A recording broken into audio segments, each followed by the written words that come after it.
Horror कहानियां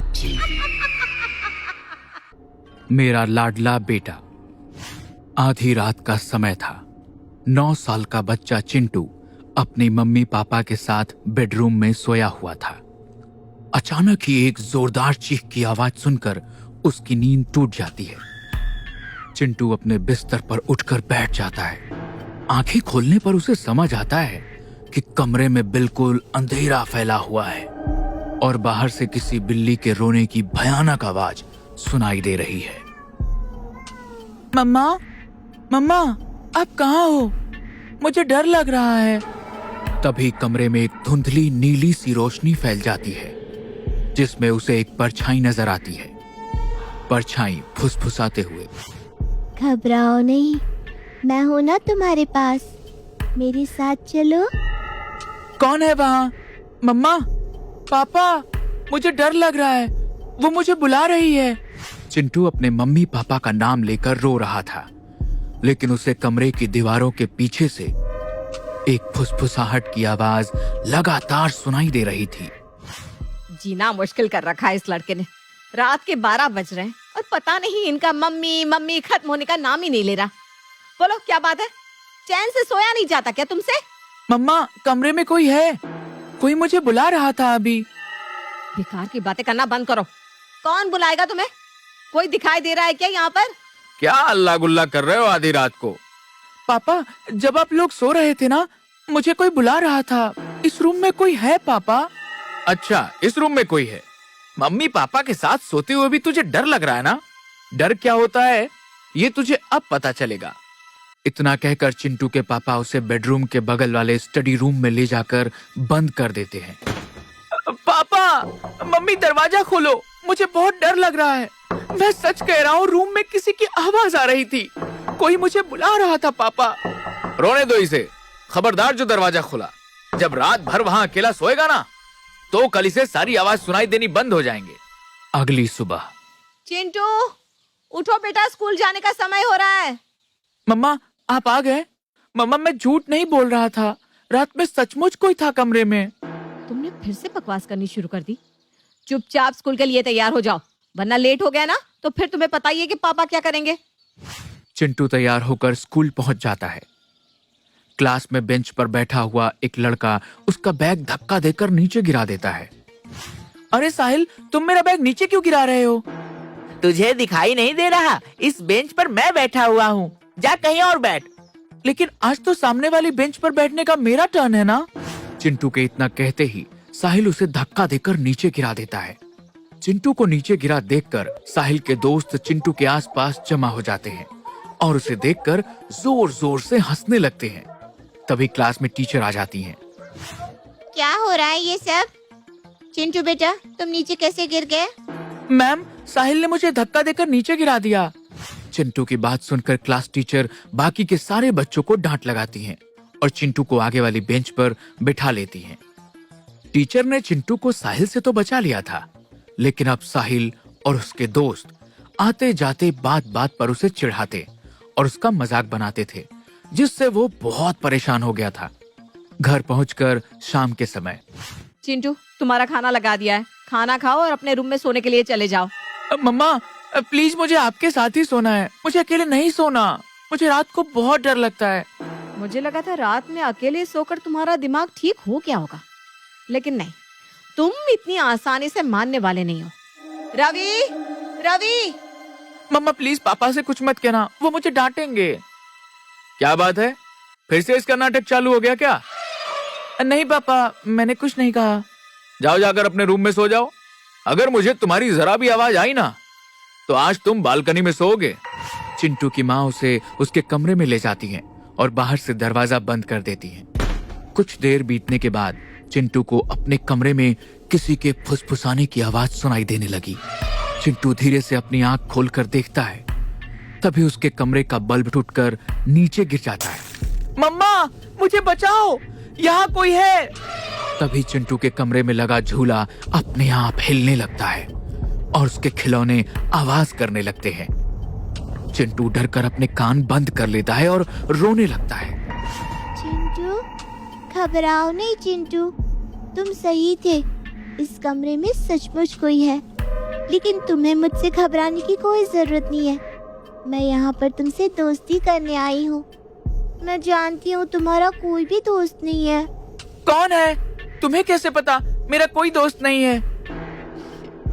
मुझे सब पता है। क्या तुम मेरे दोस्त बनोगी? क्या तुम सच में मेरी दोस्त बनोगी?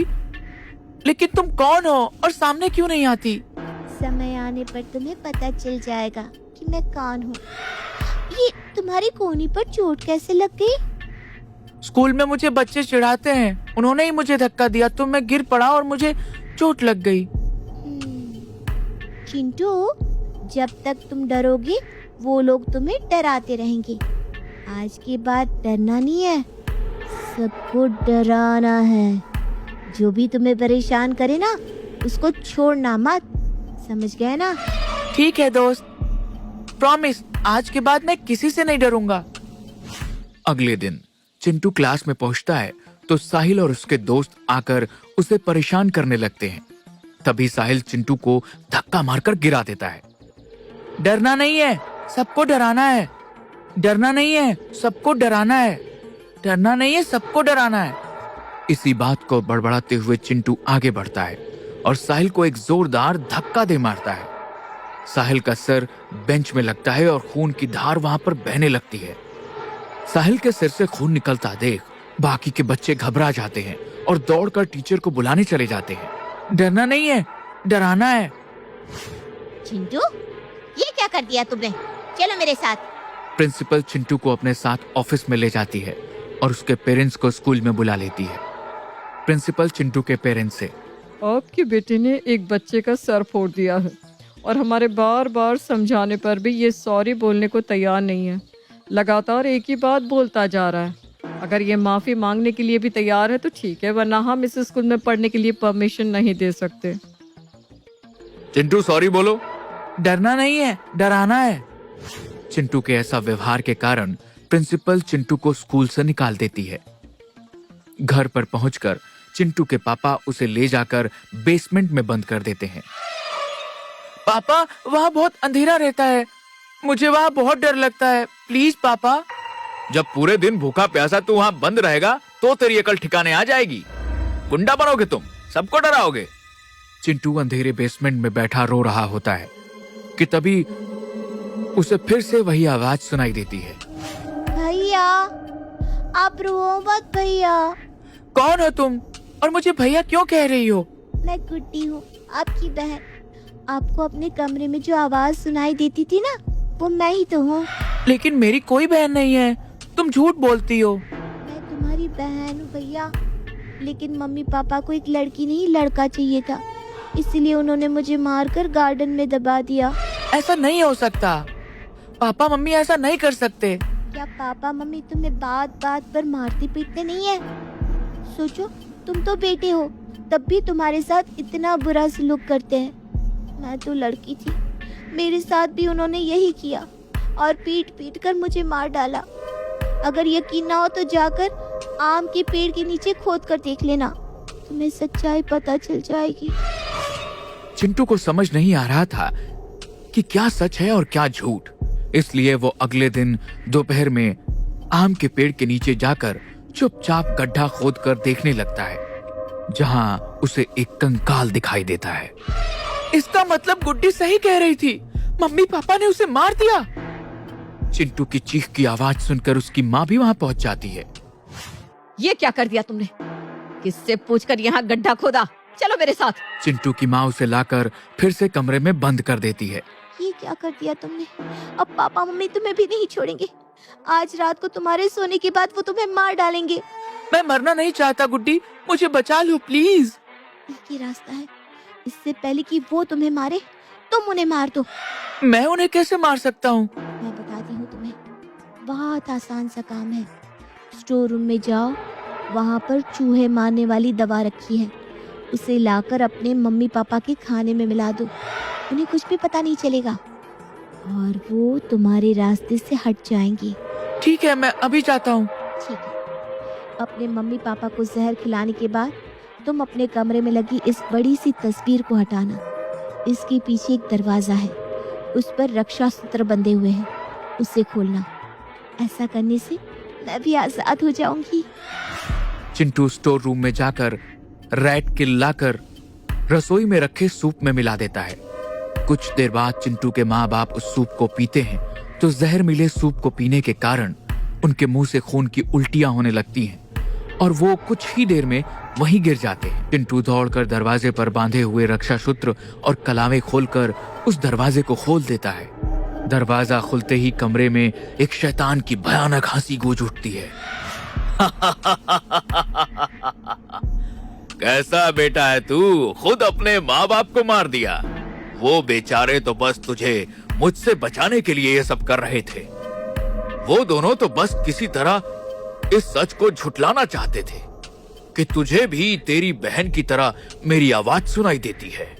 वो जानते थे कि उनकी बेटी भी किसी अदृश्य ताकत से बात करती थी और फिर एक दिन उन्हें उसकी लाश मिली थी। वो चाहते थे तुझे मेरी आवाज सुनाई ना दे, इसीलिए तरह तरह से तुझे डराते थे और उसी डिप्रेशन में वो तेरे साथ रूखा व्यवहार करते थे। मैंने तो उससे झूठ कहा था। तेरी बहन को तेरे बाप ने नहीं, मैंने मारा था। नरम नरम शिकार का मजा ही कुछ और होता है, लेकिन तूने मुझे आजाद किया है, इसलिए मैं तुझे नहीं मारूंगा, बल्कि अब तेरे साथ ही रहूंगा। इतना कहकर शैतान चिंटू के शरीर पर कब्जा कर लेता है। शैतान के चिंटू के शरीर पर कब्जा कर लेने के कारण अब वो बेहद भयानक दिखाई दे रहा था। उसकी आंखें लाल लाल चमक रही थी और चेहरा नीला पड़ गया था। आज तो काफी लेट हो गया है, सर नाराज हो जाएंगे। ट्यूशन टीचर चिंटू के घर की बेल बजाने लगता है। लगता है मेरा अगला शिकार आ गया।